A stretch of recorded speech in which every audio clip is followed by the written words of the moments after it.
Golaghat press ক্লাবৰ গাম্ভীৰ্যপূৰ্ণ অনুষ্ঠানত ৰাণা শৰ্মাৰ কথাৰে সম্বিত হাজৰিকা আৰু কৃষ্ণা হাজৰিকাৰ কণ্ঠত প্ৰাণৰ শিল্পী তুমি শীৰ্ষক গীতটোৰ আজি শুভ উন্মোচন কৰা হয়।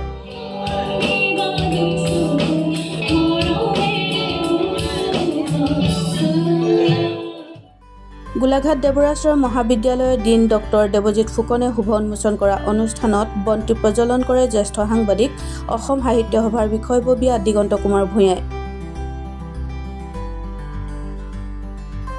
বিশিষ্ট অতিথি হিচাপে উপস্থিত থাকে কণ্ঠশিল্পী দুৰ্গাধৰ নিয়োগ, মেণ্ডুলিন বাদক ৰহিমউদ্দিন আহমেদ, মৃদুল কাকতি, গোলাঘাট প্ৰেছ ক্লাবৰ সম্পাদক প্ৰবীণ দাস, অসম জাতীয়তাবাদী যুৱ ছাত্ৰ পৰিষদৰ সম্পাদক ৰাজীৱ লস্কৰ, শামছুদ্দিন আহমেদ, উৎপল বৰুৱা আদি উপস্থিত থাকে।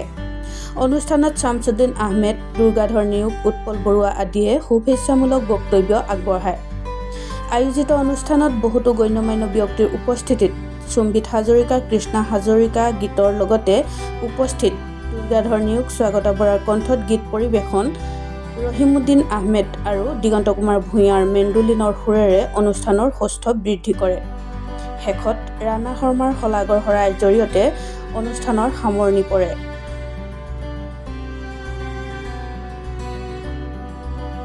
গীতটিৰ অনুভৱ হৈছে, গীতটি গাই খুবেই ভাল লাগিলে আৰু আমি ভবা নাছিলোঁ গীতটি ক'ৰ পৰা ক'লৈকে যাব বুলি। আমি ইমান ভবাই নাছিলোঁ যে গীতটি ইমান সুন্দৰভাৱে ওলাই আহিব আৰু গীতটি খুব সুন্দৰভাৱে লিখিছে আমাৰ ৰাণা শৰ্মা ডাঙৰীয়াই। তেখেতৰ শব্দৰ কথা ক'ব লাগিব, খুবেই সুন্দৰকৈ সজাই তুলিছে তেখেতে আৰু গীতটিত জুবিনদাৰ গোটেই ঘটনাটো তাত বৰ্ণনা হৈ আছে। গতিকে আমি ভিডিঅ' থ্ৰুদি যেতিয়া দিম তেতিয়া আপোনালোকে চাব, গম পাব। বিশেষ একো নাই ক'বলৈ।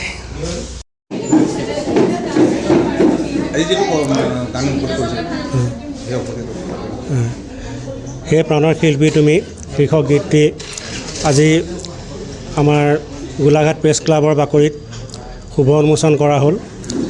আচলতে এই কেইটামান দিন গীতটিৰ লগত ব্যস্ত থাকি পেলাই আজি যেতিয়া গীতটো শুভ উন্মোচন কৰা হ'ল তেতিয়া মই কিছু আৱেগিক হৈ পৰিছোঁ। কাৰণ এতিয়া অনুভৱ কৰিছোঁ যে সঁচাকৈ আমাৰ মাজৰ পৰা শিল্পীজন আমি এনেদৰে হেৰুৱাব লগা হ'ল। তেওঁ আমাৰ সমন্বয় ক্ষেত্ৰত গোলাঘাটৰ বাকৰিত প্ৰায়ে কেন্দ্ৰীয় বিহু ৰঙালী বিহু সন্মিলনত তেওঁ আহে। উৰে ৰাতিটো আমি তেখেতৰ লগত কটাওঁ, হাঁহি ধেমালিৰে তেখেতে আমাৰ লগত দিনবোৰ পাৰ কৰিছিলে। গতিকে সেইজন ব্যক্তিক আমাৰ মাজৰ পৰা আজি হঠাতে গুচি গ'ল। কিন্তু আমি আশা কৰিছোঁ যে তেখেতৰ যিখিনি সৃষ্টিৰাজি সেইখিনি আমাৰ নৱপ্ৰজন্মই ধৰি ৰাখিব আৰু আমাৰো সকলোৰে তাৰ দায়িত্ব আছে।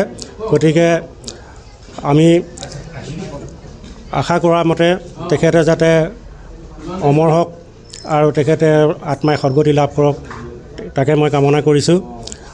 আৰু বিশেষ মোক ক'বলগীয়া নাই। গীতটিত আপোনালোকে মৰম দিব।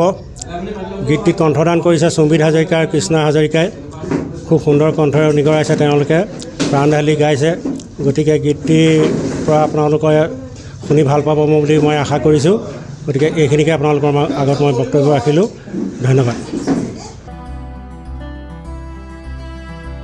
গোলাঘাটৰ পৰা পল্লৱিকা বৰুৱাৰ ৰিপৰ্ট, সময় অসম।